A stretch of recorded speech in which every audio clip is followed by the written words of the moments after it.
mahal. Baka bukas ang bansang Pilipinas ay maging malamig na din kasi nakaalis na yung satanic. Hi guys! Hello mga ka-over! Maligayang pagbabalik sa aking YouTube channel! Siguro naman namimiss nyo na ulit ako kasi 3 weeks na tayo hindi naka-upload sa YouTube. So marami pala ang umiiyak dahil makukulong na daw ako. Meron daw nagkakaso. Huwag kayo umiyak guys, huwag kayo mag-alala kasi hindi ako makukulong. So ang nagkaso pala dito, ito yung Alicia. So hindi ko na lang sasabihin yung kanyang YouTube channel kasi baka sumikat siya. Saka hindi ko na din ilalagay yung picture niya dito kasi yung YouTube ko mahaluan ng pangit. Imbis na ang makikita lang dito pogi, mahaluan ng pangit. No? So ang sinampang kaso sa akin ay violation against women. So babae pala to. Sabi kasi ng ibang nagko-comment, bakla daw yan eh. Hala no. So gagana lamang ang kasong ito kapag merong rape threats or pagbabanta ng rape. So meron nga bang pagbabanta ng rape? Ang sagot dyan ay wala. Kasi sabi ko sa statement ko, sana rapin ang babaeng ito ng mga adik, no? Sim lang siya na sana ma-rape ka ng mga adik. Oh, doon pa lang sa words na sana, wala na kaagad pagbabanta doon. Oh, di ba? Kasi merong sana. Oh, di ba?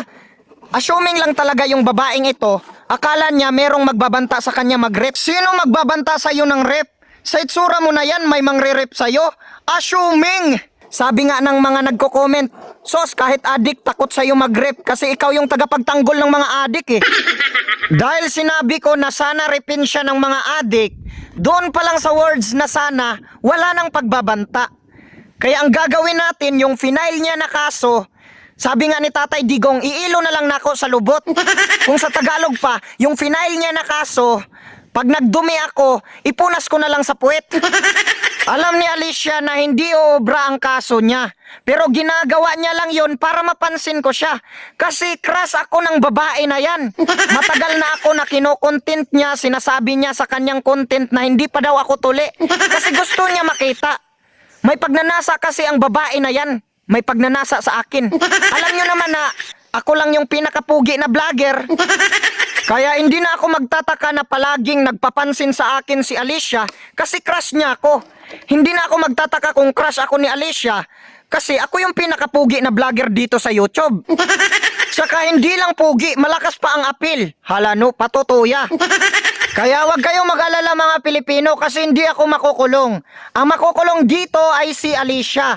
Kasi ito yung kopya ng pinail ko na kaso sa kanya nung nandun ako sa Maynila. Pasok siya dito sa cyber libel kasi direkta niyang pinagbintangan si Inday Sara Duterte. Binanggit niya talaga ang pangalan. Sabi niya, si Inday Sara Duterte daw ang nang-scam ng laptop sa DepEd. Pero ang totoo naman pala, sabi ni Senator Villanueva, yung congressman pala na pinagtatanggol niya ang totoong ng scam. So kapag sinabi natin na scammer si Bangag, hindi tayo pwedeng kasuhan kasi hindi natin binanggit ang tunay na pangalan. So ganyan katalino ang mga DDS. Ito si Alicia, direkta niyang pinangalanan si Sara Duterte na nang scam ng laptop, kaya pasok siya sa cyber libel case. No? Pangalawa, direkta niyang pinangalanan na si President Rodrigo Duterte ay drug lord. O, di ba? O, pasok siya sa cyber libel, malaki ang kanyang babayaran at matagal siyang makukulong dito. So, kapag sinabi ng mga DDS na bangag si Marcos, hindi pwedeng kasuhan kasi marami ang meaning ng bangag. At kapag sinabi naman ng mga DDS na nagpulburon si Marcos, hindi pwedeng kasuhan ang mga DDS dahil maraming meaning ang pulburon. So dahil ito si Alicia, direkta niya pinagbintangan si Presidente Duterte na drug lord, so may kaso siya na cyber libel dahil direkta niyang pinangalanan at pinagbintangan. So yung mga ebidensya pala na video na direktang pagbibintang ni Alicia kay President Duterte at kay Sara Duterte ay napasa ko na sa staff ni Inday Sara. So hintayin na lang natin ang pagkakulong ni Alicia. So bahala siya, makulong siya, hindi na siya makablog. Siya yung nangunguna eh. Akala nila walang balik. Yan ang napapala mo dahil sa pagpapapansin mo sa akin, doble yung bumalik sa'yo. Hindi ako nanonood ng video mo ha. Kasi alam ko, kilala kita kung paano ka mag-vlog. Puro ka lang asar, wala kang sasabihin na totoo. Pero may nagsabi sa akin na sinabi mo daw sa vlog mo na gusto mo ako makausap. So totoo nga pala talaga ang sabi ko na crush mo ako dati pa. Kaya ka nagpapansin, kunyari magkakaso. Oh, ano napala mo ngayon? Ikaw tuloy yung makulong. So dahil nagagalit sa akin ang supporters ni Bangag Alicia, sasabihin ko ngayon kung bakit ko sinabi na sana marip ka ng adik. Pero ako hindi ako nagbabasa ng comment kaya hindi ako nasasaktan. Tinatanong lang ako ng kasama ko kung ano ang masasabi ko. Bakit ko naman papansinin yung mga nag-comment ang pangit nila tapos papansinin sila ng pogi? Baka mag-abuso sila sa pag-bash. Sabihin nila, ay, i-bash pa kita kasi nababasa mo yung comment ko. Grabe ang pogi ng nagbasa ng comment ko. Hala no? Kahit anong comment nyo dyan, hindi ko yan makikita kasi hindi ako nagbabasa. Bakit ko papansinin yung mga pangit?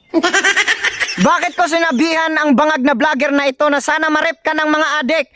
Dahil nung kinidnap si Presidente Duterte ng mga traidor, tumatawa siya tapos sabi niya, ayan, nahuli na ang Diablo at Satanic. Alam naman natin na sa panahon ni Marcos, maraming mga adik, marami ang mga narip, marami ang mga nakidnap.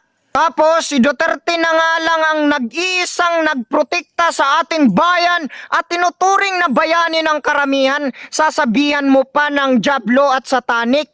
Kaya makasabi ka talaga na sana marip ka ng adik. Kasi sumusuporta ka sa mga adik, Bangag Alicia.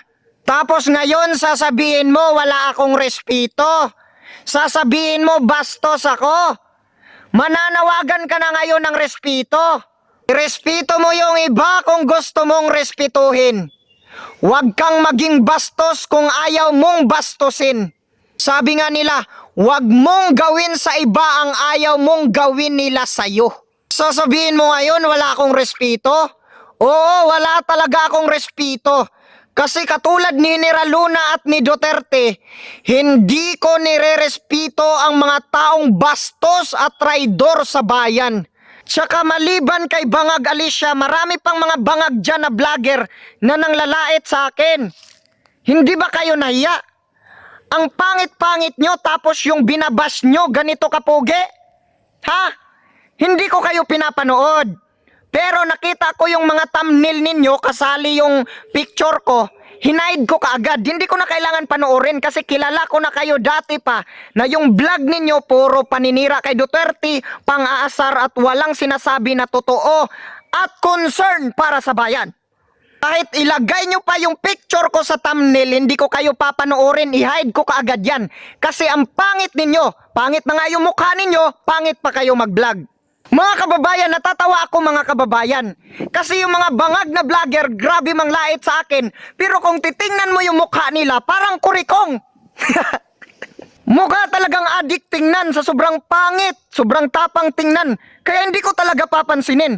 Bakit ko sila papansinin? Mukha akong artistahin. Hala no. Marami yung mga bangag na yan, ginagamit-gamit ako, kinukontent-content ako. Kunyari, babash nila yung pogi para sumikat sila at dumami yung views. Tapos sasabihin ng mga bangag na vlogger, lahat ng mga bangag na vlogger, hoy, magsuri ka kay Alicia, oy. Bakit ako magsusuri? Magsuri mo na siya kay Duterte bago ako sa kanya magsuri. Yung mga bangag loyalist na vlogger na yan, pumunta ba naman sa Hong Kong, nagbakasyon, nag-unite lahat ng mga bangag na vlogger? Tapos sasabihin nila yung nanglibre daw sa kanila si pastor. Pero hindi naman daw pastor ang nanglibre sa kanila. Yung nasa gobyerno na nagbabayad sa kanila para manira kay Duterte. Mga walang hiya. Itong si Marcos, natural lang na magagalit sa kanya ang mga tao dahil lumabag siya sa batas at pati na ang mga kasamahan niya. Pero itong si Senator Robin Hood Padilla, nananahimik, wala namang nilabag na batas. Pero yung mga bangag vlogger, lahat ng mga bangag na vlogger, minumura si Robin Padilla. Sinabihan na bubo, wala namang ginagawa yung tao nananahimik. Pinapahiya nila para lang sila magkapera. Para lang sa pera, mumurahin mo yung tao kahit walang ginagawa sa yung masama. Grabe ka! Grabe ka! Mukha kang pira, hindi ka na nahiya. Ang laki na ng sahod mo. Mura ka pa ng mura sa wala namang ginagawa sa'yo. Tapos sasabihin ng mga bangag na vlogger, yung mga naniniwala sa mga Duterte, mga tanga na lang daw. Bakit hindi nyo matanggap na mas marami talaga ang berde kaysa sa pula? Sundalo, pulis, kay Duterte nakasuporta. Mga profesional, mga sikat at mayaman na vlogger kay Duterte sumusuporta. Kayo, mga sikat ba kayo na vlogger?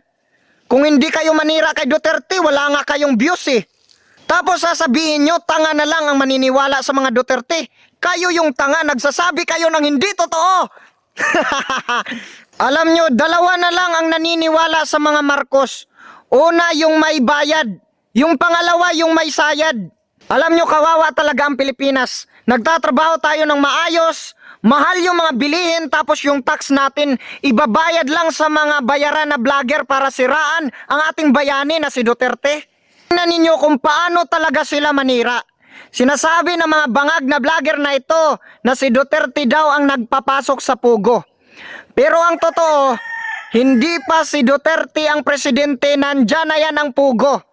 Kapag Pugo, yung mga dayuhan ang nalulong sa sugal. Pero yung tax, napapakinabangan ng mga Pilipino. Kaya mas okay pa sa panahon ni Duterte, unlike ngayon kay Marcos na binulgar ni Chis Escudero na pinalitan daw ng Pigo ang Pugo. So itong Pigo, ang nalulong sa sugal ay ang mga Pilipino. Tapos yung tax pa, sila lang ang nakinabang, hindi na pakinabangan ng mga Pilipino. Bakit may nakita ka ba ngayon na magandang infrastruktura? Tapos maraming pundo ang nawala. Tapos yung gold reserve pa. Tapos umutang pa. Saan makikita yung kanilang ginawa? O di ba? O imposible na walang korupsyon. Makikita mo talaga yan kahit nakapikit ka pa. So ngayon kahit mali na ang ginagawa, ipinagtatanggol pa rin ng mga bangag na vlogger na ito. Kasi bayad sila at may sayad pa. Ginamit lang ni Marcos ang pag-ban sa Pugo para sirain si Duterte. Pero yung Pugo, pinalitan niya rin ng Pigo. Ayon yan kay Senate President Chis Escudero. Katulad ng confidential funds ni Inday Sara, ginamit nila ang confidential funds para siraan siya. Maliit lang yung budget niya, natural na may budget siya kasi siya pa noon ang sekretary ng DepEd. Yung budget niya, ginamit niya sa DepEd. Ngayon, sinisiraan siya ng mga bayarang vlogger para yung mga tao doon magagalit kay Inday Sara. So hindi na mapapansin doon ang totoong magnanakaw. Tapos ngayon, ang gagawin ng mga bangag na vlogger na ito, baliktad tactics. Baliktarin tayo. Sasabihin na kami ang bayaran. Paano kami mababayaran ni Duterte? Wala na siya sa posisyon, wala siyang pera. Sasabihin naman ng iba, binayaran ka ng confidential funds. Sabi nyo matagal na naubos ang confidential funds. Pero bakit nandito pa rin kami nagtatanggol sa kanya? Ha? Hindi dahil sa pera. Nandito kami para sa bayan. Dahil siya ang tunay na nagprotekta sa ating bayan. Protektahan din namin siya kahit buhay ang kapalit. Yan si Marcos, duwag yan. Ayaw lumaban ng patas. Pinakidnap si Duterte, dinala doon sa dahig. Kasi kapag wala na si Duterte, wala nang magsisita sa kanyang ginagawang katiwalian. Wala na siyang kakumpetensya sa politika. Kasi may balak ang tonto na wag nang bumaba.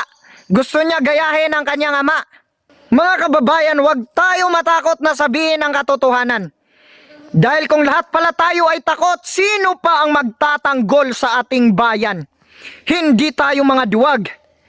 Ang tunay na duwag ay ang mga opisyal natin na takot pumunta sa pagdinig ng Senado. Mga kababayan, hindi ako si General Luna, pero sinasabi ko sa inyo, huwag kayo maniniwala sa mga duwag at traidor na ito.